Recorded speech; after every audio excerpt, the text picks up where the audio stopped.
comment on the announcement from the Friends of Syria meeting by some countries in the Gulf that they intend to start paying salaries for the Syrian opposition, and on the U.S. offer to provide communications equipment to the opposition? What do you think of it? The so-called conference of the enemy of Syria in Istanbul is in itself a violation and contradiction of Mr. Kofi Annan's mission.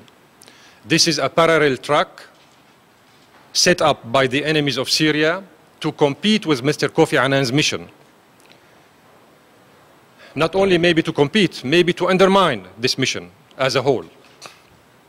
So all the parties who are sponsoring publicly the armed groups in Syria should bear the responsibility of their acts, including what Saudi Arabia said, including what Qatar is doing, including what Saudis are doing, including what Turkey is doing, including what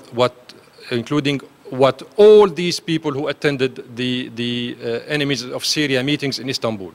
Everybody should bear the responsibility of their acts. They are working against the will of the so-called international community, represented by Mr. Kofi Annan's mission. So the question should be addressed to these people who are violating and competing and undermining the mission of Kofi Annan. What about the communications equipment of the U.S.? I just wonder, do you see that as somehow different? Are they undermining the mission, or is that... Who? The United States said it's going to provide communications equipment, non-lethal communications equipment to the opposition. Every single act that is not in line with the provisions of Mr. Kofi Annan's mission is a violation of this mission. So everybody should bear the responsibility, including the United States claims of supplying communications and other kind of supplies. And for those who said it publicly that they would like to send even money and salaries to these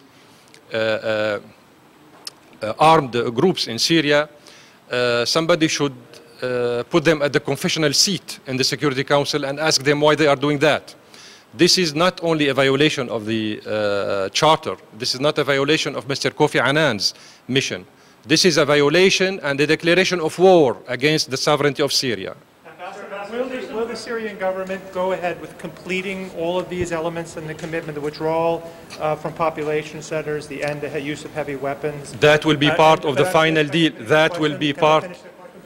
If the opposition during this period leading up to April 10th does not take steps, similar steps to stop fighting, will you go ahead with that even if there aren't any steps on the other side before April 10th? There is no room for if. We are working very closely and very carefully all the details, all the relevant details to the mission, to the fulfillment of Mr. Kofi Annan's mission. In our concept, there is no if. Respecting the ceasefire.